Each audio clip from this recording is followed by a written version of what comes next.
we go. The longest losing streak on the schedule. How many games will it be, and where on the schedule is it? The longest losing streak on the schedule.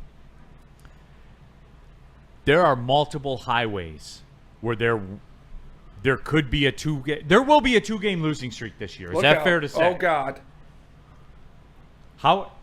Look, we can get granular about it and say, well, it's going to be here or it's going to be here. There could be a 3-game losing streak. There could be. I'm at 11-6. There could be a 3-game losing streak in that. So with that being said, and there are multiple times where you could see that, the back-to-back on the road at the NFC East strikes me as one that could be there. There will be a quote-unquote losing streak. They will lose 2 games in a row at some point. And D-Mac, just bottom line, more of a philosophy. I don't think this town's prepared for that mentally or physically. Yeah, but it's all part of it. So what are you not, you got to go in the Eagles. You got to go into Washington back-to-back weekends and stuff like that. I think there's 2. I don't think there's 3.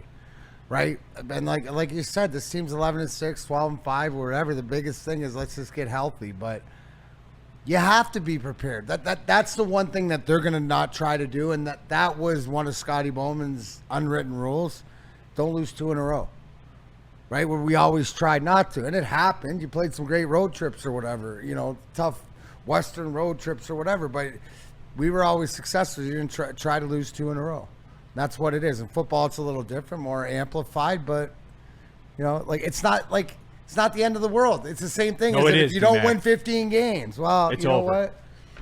Wrong. It's over. It's all over, D-Mac. This is it. Just a side note. Last year's schedule versus this year's schedule. Last year was a 6 out of 10. This year's a 7.5 out of 10, or is it more than that? Yeah, I would say it's more than that. More. This is the toughest schedule I've ever seen assembled. So it's like a 9. Yeah, and to me, yes. last year was what, a 6? 4. Yeah, 4? So is this schedule twice? Is this 6. schedule twice as hard as last year? Yes. It is, Yes. right? So you're saying 11 or 12 wins, 6, right? Is sort of that's real acceptable with the difficulty. 100%.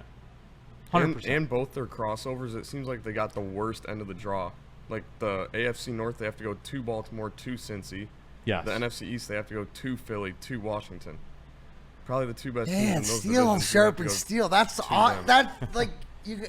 I could tell you're the athlete of the group because you're getting That's where excited you about want to be, to know where you're at, to whatever, to get a piece of these guys, because these are some of the teams that you probably might face. But you always want the smoke, especially if you're this team, right? We're talking about the Lions, not the Red Wings. Woodward Sports chat thread, Ed says, why is it that I see Larkin as a second-line center in a successful Red Wings team? Because that's how they'll be successful. Yeah. I don't know. Have you ever listened to Big D Energy? You see it correctly, sir. No, and Ed, I think that the Four Nations saw you it showed you specifically. You put him in that role. He was a third liner on that team. Yeah. Well, he moved up. There's one of 2 ways that it would be reaching its true potential, and they both happened in the Four Nations. It was one when he was the grind, third line, go after it, he was insane, or one when he's on the first line and he's got 2 elite wings alongside him. That's where you saw him really have a lot of success too. So if they can get another elite wing and Lucas Raymond can put together a whole season, then he could be a successful first-line center. Woodward Sports chat thread, Brad Holmes is elite at drafting but is cheap with free agents. I don't know. Panay Sewell's contract didn't look cheap. No. Amon-Ra St. Brown's contract didn't look cheap. No. You don't need to be It's cheap the when you fact draft we're that well. not. You need to worry about being cheap. We're not conditioned to signing our own guys. Yeah, and I really That's what it is. like David Montgomery and Alex Anzalone. They were both free agents that Brad Holmes brought in. And re-signed. Yeah, and re-signed. That's fair. You're re-signing your own guys. Kevin Zeitler was pretty good last year. Yes, he DJ was. Reader's been pretty good. You want him to sign?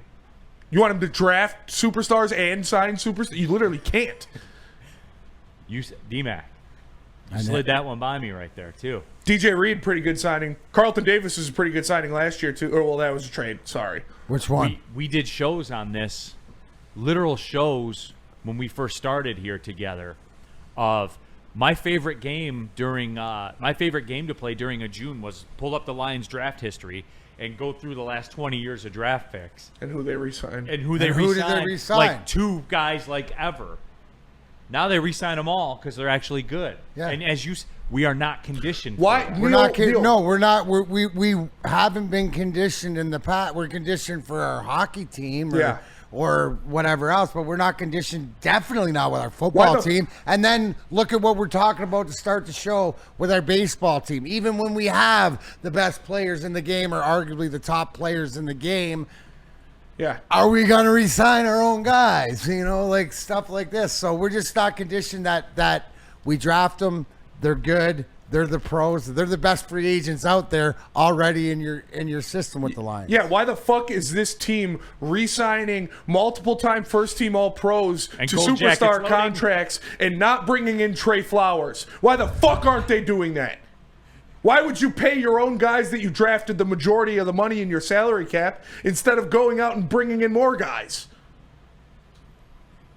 Gold jackets loading. I just, like, people, I don't know, man. I really don't know sometimes. It's absolutely true. Woodward Sports Chather, DNC ENT. I don't do well with the granular crowd. MFer, you are the granular crowd. LOL. See, no, DNC, I'm not. Like, I do the contract stuff. I do it, though. They're going to sign him to a 4-year, $100 million deal. And always there's somebody that will jump in and say, well, it's 4 years, $96 million. It's $100 million. Like, come on. Yeah. I'm not going to remember if it's 96 or 98. That granular crowd, DNCNT, that's what I hate. I hate that shit. Like, people that'll tell you spelled that word wrong in a tweet. You know what I was saying. Yep. I hate that stuff. All right, go on. Second down. Second down. CBS Sports had an all-bargain team. 4 lines were listed: Gibbs, Sewell, Hutchinson, and Branch. Who's the next Brad Holmes bargain that will be on those teams?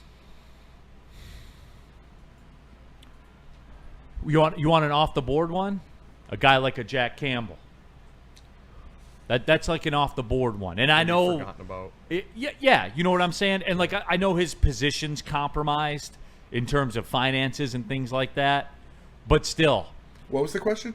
who do you see being the next all bargain team? Oh, Jameson Williams. Even he's gonna kick up soon. Yeah, but like next year? Next year, that's fair. Well, Good Laporta. catch. Laporta too. Given where the tight end position's going, Yeah. Given where the tight end position Because you not going where it's at. where it's at, right? yeah. And gonna continue to go. I'd say And Laporta. he's going to fly under the radar after what he, like, down-ish year last Dude, year.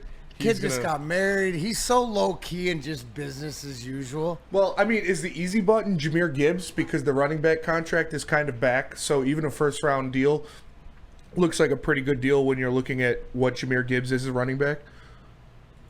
Yeah, he was on that team, too. Yeah. So, No, I could Like see running that. backs are getting paid again. Saquon got paid. Derrick Henry got paid. And Jahmyr Gibbs. When I talk about running, those are the only guys that I mentioned with Jahmyr Gibbs. So I'm talking running backs in the league are Saquon Barkley and Derrick Henry, and you got him on a rookie contract. But that train's headed at you though with Jahmyr Gibbs and that money. Oh yeah, God, I would never want that job. no. I would never want that job. Third down.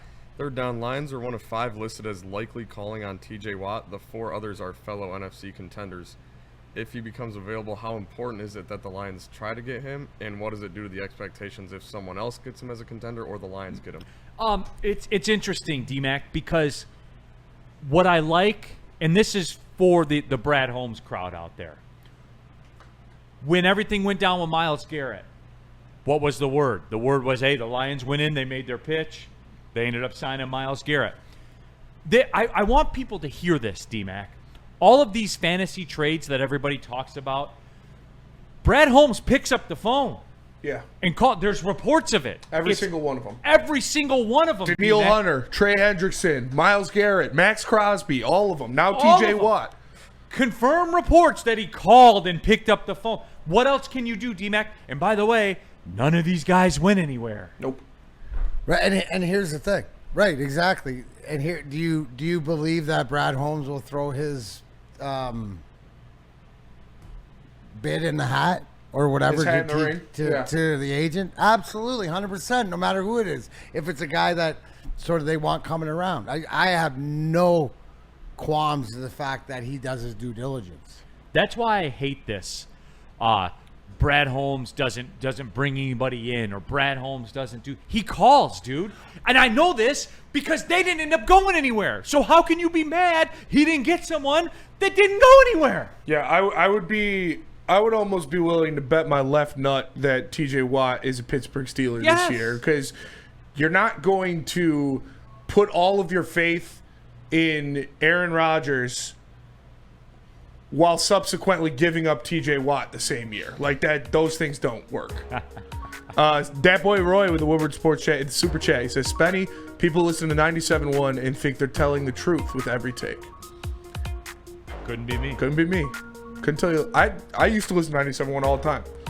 Haven't in a while. I don't do the whole I'll listen to the live broadcasts. of the game. Okay, I'll listen to Dan Dickerson. Last one.